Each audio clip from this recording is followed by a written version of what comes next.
Live, this is News 8 at 11. New at 11, a local expert weighs in on the use of deadly force as a Chicago officer charged with murder is released from jail. And a cold weather crime. Thieves are targeting cars that are warming up right there in your driveway. We've got your back to keep your car safe. Also, a wet start to December. We got some rain on the way headed for us tomorrow morning. Pack your umbrella, get ready. You might have some showers when you head out to work or school tomorrow. Glad you're here, everybody. I'm Darren Kramer. And I'm Ann Craig. It could be a slick morning commute tomorrow. Let's take a live look outside of the city of New Haven on this Monday evening. Nice and clear tonight. Storm Team 8 senior meteorologist Fred Campagna has a check of your forecast. And Fred, when can we expect to see that rain? It's rain, and it's also some cold temperatures inland that we're most concerned about. And it's those cold temperatures which may be below freezing when that rain arrives sometime tomorrow morning. Right around dawn is when that threat first arrives. But if the temperature is below freezing, we could end up with some freezing rain. That is raindrops that freeze on contact, lead to the ice, the glaze on the road, on any surface, really. Sidewalks, driveways, your car, whatever it is, can get glazed over. So we are concerned about some freezing rain. A freezing rain advisory is in effect for Litchfield and Hartford County, as well as western Massachusetts, as you can see, and parts of New York to the west of Connecticut also.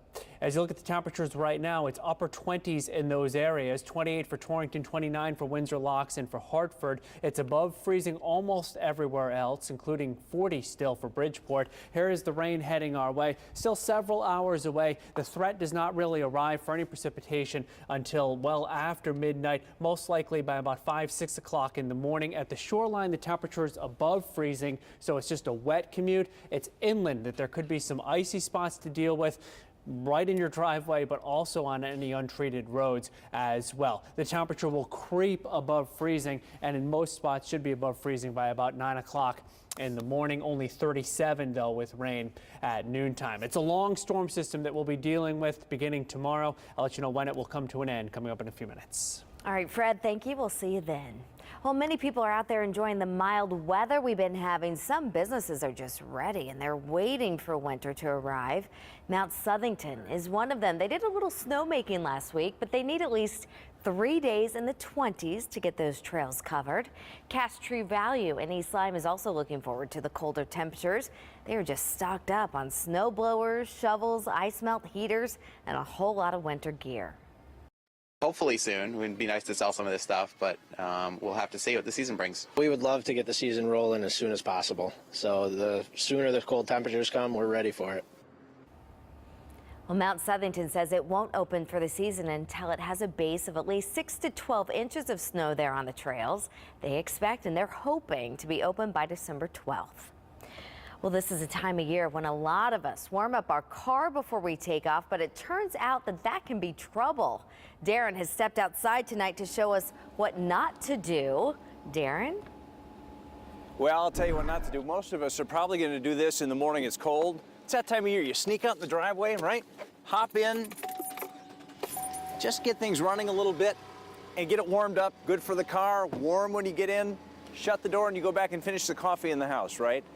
Bad idea. News 8's Bob Wilson talked to an expert tonight. He's got tips on keeping your car warm and safe. Across the country, car thefts are actually going down because of all the technology and the safety features out there on the cars, except in one category. That is cars that are stolen with the keys in the ignition. That's on the rise. And as the temperatures start to plummet, people start to warm up their cars to make it more inviting for them before work, and they're inviting in the criminals. You've got to kind of think of a plan B because, you know, it's going to be a really cold morning when you go out and there's no car out there. AAA says last year thieves stole 44,000 cars, keys in the ignition. It happened here on Elmfield Street in West Hartford just last week. Ronan Shea lives up the block. I've been here since 1997, and it's been a very safe neighborhood over the years. And that's the point. Police say thieves cruise up and down the streets looking for running cars in neighborhoods around the state. And as the temperature drops, their activity increases. In West Hartford, they have a special team that works on car breaks as well as car theft. They're undercover. They work throughout the early morning hours into the morning.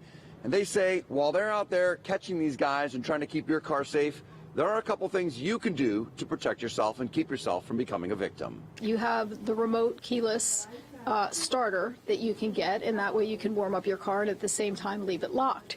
Also these days with technology, you have the keyless systems. For more ideas on car protection, you can go to WTNH.com, because if you don't protect yourself, AAA says the repercussions can be far-reaching. It would also probably bump up your premiums in the future. So it would hurt you right at that moment, and it would probably hurt you down the line a little bit. And AAA says many people believe that they have to turn the car on and warm it up on a really cold day before they can drive it off down the street. They say that's just not true. The new modern cars, turn the key, get in, hit the gas, and drive away. I'm Bob Wilson, News 8. It's cold out there. I was going to drive home. I came back, though. Listen, we got some other tips for your car when it comes to colder weather as well. Make sure that you check your car battery before the temperatures drop. Check your antifreeze to make sure that's up to snuff. Your windshield wipers, too. Also, make sure your tires are properly inflated. We've got those tips and more all on the website at WTNH.com. While you're holiday shopping, police say thieves are out there holiday stealing. We've got your back tonight with a few reminders if you're sending or even expecting those delivered packages. Home surveillance cameras have caught crooks just time and time again out there stealing your deliveries. You've seen that video before. Some advice now. Police say a good idea is to sign up for those text alerts from your delivery service, or ask a neighbor to watch your porch if you know that you're not going to be home. Get your packages even shipped to work if that's an option for you, or leave specific instructions for the delivery to be left in the back of your home. Folks in one Waterbury neighborhood are looking out for each other after they were targeted. People are looking out for each other more, talking to the mailman, the FedEx guy, the UPS guy. They all know now to be aware of this. Well, police also recommend installing surveillance cameras or maybe one of those motion censored lights. And as always, don't leave presents out in the open in your car, because if you do, then you risk your car being broken into as well. Well, this Cyber Monday is expected to be one for the books. It could be the largest online sales day ever. The online group Comstore says sales are expected to top $3 billion. As of 10 o'clock this morning, $490 million had already been spent online. Nationally, sales rose 16.4% as of midday today. Then those final sales numbers won't be out until tomorrow at the earliest. Target's website crashed early this morning. Customers getting a message that said, quote, "Please hold tight." PayPal also crashed today. New tonight, a North Carolina woman with ties to Connecticut is facing charges of animal cruelty after a picture of a dog with his mouth taped shut went viral on Facebook. 45-year-old Catherine Lemansky put this picture on Facebook Friday. The caption, "This is what happens when you don't shut up." She was charged today in Cary, North Carolina. She supposedly has ties to Avon and Torrington. Police say taping the dog's muzzle was a terrible decision, but they say her dogs are well cared for. There are even microchips, so police did not take them out of her custody. That post was shared hundreds of thousands of times before it was taken down on Sunday. Also new tonight, police in West Hartford investigating 2 robberies over the weekend, one of them outside a church. A parishioner was walking to the rectory of St. Thomas Church on Farmington Avenue when a man attacked them and stole some money. On Friday night, 2 people were robbed at gunpoint on Walbridge Road in Farmington Avenue. If you've got a tip in either case, you're asked to call police. Well, new at 11 o'clock tonight, we're learning more about a 79-year-old man who was attacked in New Haven. Turns out he's a Yale University faculty member. Police responded to Bradley Street and Whitney Avenue around 6:30 Friday night. The victim told police he was attacked by 5 men who looked like teenagers. Police did find his wallet. They're now looking for surveillance video of the incident. Hartford police still searching tonight for the person who struck a pedestrian and just took off. That victim remains in a medically induced coma. Now in this video tonight, you can see a man going to cross Homestead Avenue. We're not going to show you the hit because it's incredibly graphic, but that man was thrown 150 feet. The van just keeps driving and people nearby rush in to help. You can also see that van turn in the parking lot and circle around. Then you see it take off. It just drives away. Well, look at that. That is the license plate number of that van. Police say it's a tan Chrysler Town and Country. The Connecticut plate 395YMM. The trouble is, police say that plate does not have a match in the state system. A Chicago officer charged with the murder of a 17-year-old man is out on bond tonight. We're talking to some local officials, local officer. This guy's been caught in the line of fire. What he has to say about the training officers go through for those kind of situations. Plus, the man accused of killing 3 people at a Planned Parenthood in Colorado faces a judge. Tonight, what Connecticut officials are doing to help people feel safe right here at home. Also, a deadly winter storm blasting the upper Midwest tonight. We'll be back here in less than 2 minutes.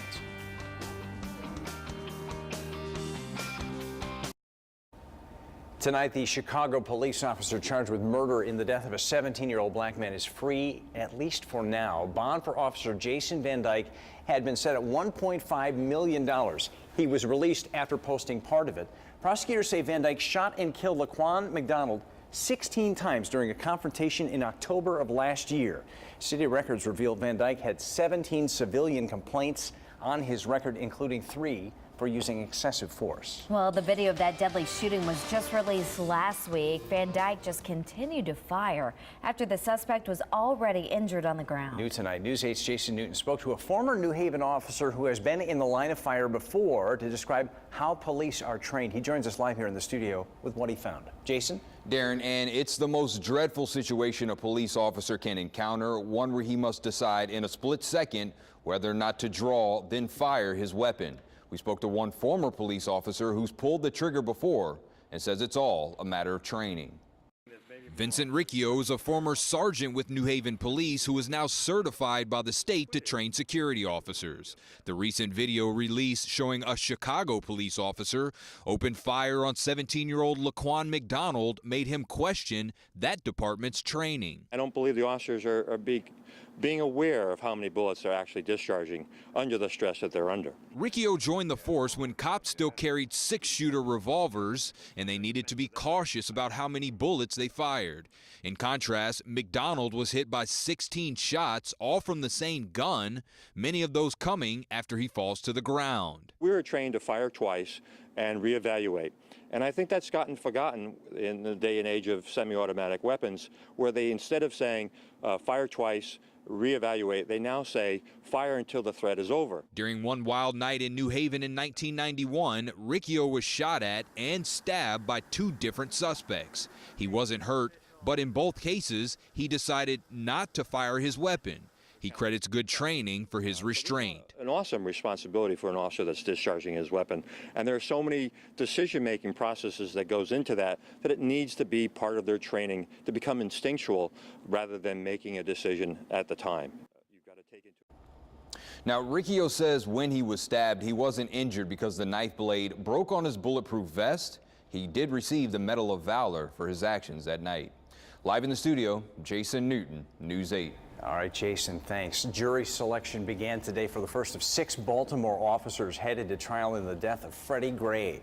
Prosecutors say Gray died of injuries suffered while in police custody back in April. He had been picked up on a weapons charge and suffered a severe spinal cord injury in the police van. Prosecutors say during the 45-minute ride, those 6 officers ignored his cries for help. New developments tonight from Colorado, where the man accused of killing 3 people at that Planned Parenthood clinic in Colorado Springs faced a judge. 57-year-old Robert Deere is being charged with first-degree murder. It's a charge that could carry a minimum of life in prison and maximum of death. A police officer was among those killed. 9 others were hurt. Investigators aren't saying publicly the motive, but the mayor of Colorado Springs says it can be inferred by the location of that attack. Here in Connecticut, Governor Dannel Malloy will visit Planned Parenthood in New Haven. Planned Parenthood serves more than 64,000 men and women a year right here in Connecticut. New Haven police say they routinely patrol that area around the New Haven Health Center. They said tomorrow they will meet with Planned Parenthood officials to discuss if additional security is needed. French police say the Paris attack ringleader may have escaped to Syria. Belgian authorities say there is no proof to the claim that Salah Abdeslam made it to Syria. Police say he is responsible for those attacks in Paris that killed 130 people more than 2 weeks ago. President Obama was in Paris today with world leaders discussing climate change. The president says the ongoing terror threat should motivate the world leaders to do more to save the planet. Nothing will deter us from building the future we want for our children. What greater rejection of those who would tear down our world than marshaling our best efforts to save it? The goal of the conference is a global deal to try to cut carbon emissions. Well, happening now, several states under winter storm alerts as a storm system moves across the upper Midwest from Nebraska to Wisconsin. At least 14 people have been killed. Oklahoma's governors declared a state of emergency in all 77 counties. Heavy ice is just ripping down power lines, leaving hundreds of thousands in the dark. And in some areas, there's already up to a foot of snow. Look at that. And Fred's here to talk about that. That's going to miss us. That's not our future, the right? part of the storm that's bringing the real wintry conditions to the upper Midwest, that is not coming our way, but we're getting a different part of it that will start with some rain. What we're concerned about, though, we saw the glazing there in that video, the ice, a very little bit of that tomorrow morning, but it only takes a little to lead to some icy roadways. So that's that's our concern for tomorrow morning, and it's inland and it's spotty and it should not be widespread, but it's something to be concerned about if you live in those areas. Here's Hartford this evening, and it's pretty quiet out there right now. Still no precipitation. Here's that freezing rain advisory, Litchfield County and Hartford County, and points north as you get up into parts of western Massachusetts as well. So if your travels take you that way between 6 o'clock in the morning and noon tomorrow, just be aware that in certain areas the temperature may hold just below freezing, 28 to 32 degrees, and then some light rain is possible after 6 o'clock in the morning. It's rain that could freeze on contact with any surface, and that can lead to icy roads and driveways. And the temperature is only going to slowly rise throughout the day, should get above freezing by mid-morning in most places. By about 9 o'clock in the morning, there could be a few spots where the temperature holds around 32 until late in the morning. Temperature is below freezing right now, 28 in Torrington, 29 for Hartford and Windsor Locks, and 29 for Putnam. So this is about what we were expecting for this evening, mid-30s to around 40 as you get to the shoreline. The question is, will there be a little breeze that kicks in just before the rain arrives that allows for the temperature to get barely above freezing? It's going to be a very close call. Let's check in first thing tomorrow morning, starting at 5 o'clock with Gil Simmons on Good Morning Connecticut. Here's a look at that rain heading our way, just about getting to New York City, so that puts it still a few hours away from reaching the southwestern corner of Connecticut. It'll take just a little bit longer to move into the New Haven and Hartford area, and the timing on that is between about 5 and 7 o'clock tomorrow morning with some showers. Again, rain from the start, a cold rain at the shoreline. It's inland locations, particularly in Hartford and Litchfield County, that we're concerned about some icing. Here's that snowstorm we were just referring to in the upper Midwest. We're getting all of this rain, though, that's coming out of the southeast, heading our way over the next couple of days. Tomorrow by 7 o'clock in the morning, that temperature flirting with 32 as you head inland, closer to 40 at the shoreline. Precipitation arriving. Will be rain during the afternoon. Occasional showers coming through all day long into tomorrow night. A break in the action is possible late tomorrow night into early Wednesday before we see another round of rain come moving in on Wednesday into Wednesday night. Temperatures gradually getting close to 50 degrees by the end of this storm system, and then it quickly turns cooler during the day on Thursday when a northwest wind takes over. Rainfall potential from this storm about 3/4 of an inch to 1.25 inches, so a decent soaking to start the month of December. Chance for some showers with the temperature close to 32 at the bus stop inland, 38 at the shoreline. During the day tomorrow, the temperature just slowly and steadily climbing into the low to mid 40s. The steadier rain is likely during the afternoon. Here's the 8-day forecast. About 51 with more rain at the shoreline on Wednesday, drying out on Thursday. Nice weather into and through the weekend. Temperature close to 50 at the shoreline on Saturday, upper 40s inland, and in the 50s on Sunday, both shoreline and inland, staying pretty nice into early next week. You can check on the forecast, including the live radar, with the WX Edge app. That's a free download, so whether you have an iPad, an iPhone, or an Android device, you can get that and keep tabs on tomorrow's changing weather that we'll have throughout the state. Right, and a lot of people are decorating over the weekend, putting up their holiday lights. And don't forget, we want to see your holiday lights, and it's easy to do. Just send it to us using that hashtag WTNH lights. You can upload it through Facebook, Twitter, or even Instagram. You can also send us your lights through reported@WTNH.com. And they're going to share some of your pictures over the next few days, starting tomorrow. Starting tomorrow, right here on News 8. Some troopers go above and beyond for the people and animals they serve. A Connecticut state trooper being credited now for saving 2 baby deer after their mother was hit by a car. When no rescue groups were available, the trooper, Ben Pagani from Southbury, got permission to take the fawns home. He's been caring for them at his home ever since until a rescue group can get them. They're so sweet, right? Very cute. Adorable. Well, 'tis the season. We've got your back tonight with some Christmas tree safety reminders. That's coming up right here on News 8. We'll be right back.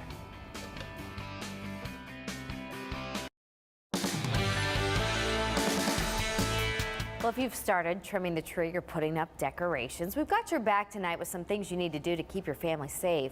Experts say be sure to not overload those outlets. Make sure the holiday lights are not on the same outlet as your household items. Make sure that your smoke detectors are working and put them in the rooms that you have those decorations or a tree. And remember, brighter is not better. Don't overload your tree with decorations either. If you overload your tree too much, you're risking tip over, which could land on a child, on your pets. If you have cats, you know the cats like to climb the trees. So if they're overloaded, that could be an issue. And remember, those dry trees can just go up in flames so quickly. So make sure you keep it watered and at least 6 feet away from any heat source like a fireplace or a radiator. All right, Noah's here now with a check on your sports. Noah? Yeah, coming up, we have a whole lot of basketball. The UConn women's team in action out in Tennessee. We'll have that. Chattanooga, Tennessee.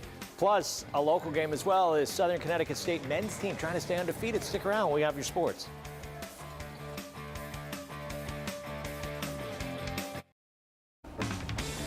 Well, UConn women did another dismantling, is that right? You know, I said earlier they're out in Tennessee, and I'm thinking people are going, wow, they're playing Tennessee Chattanooga.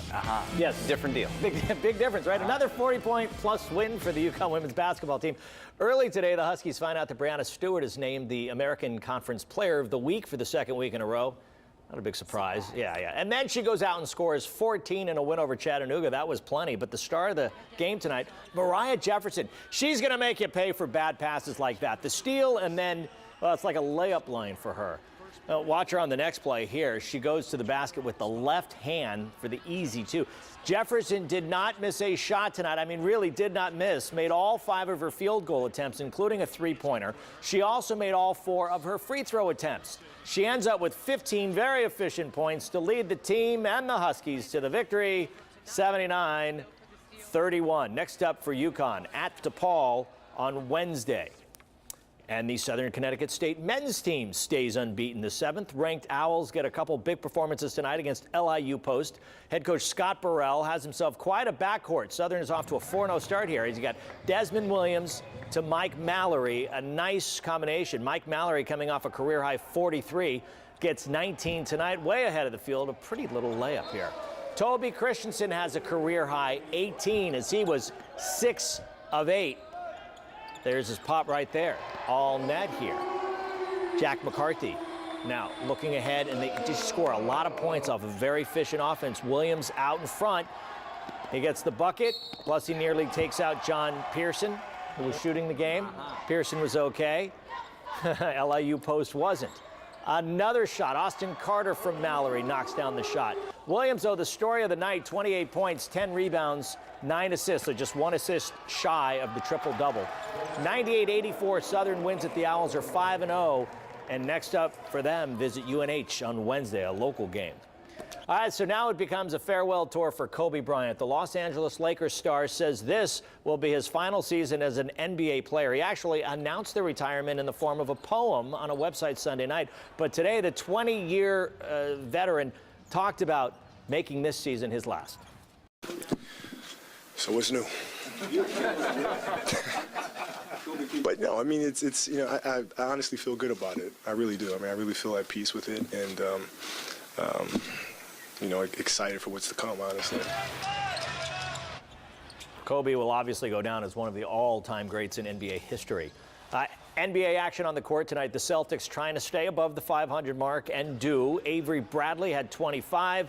Jared Sullinger, 17.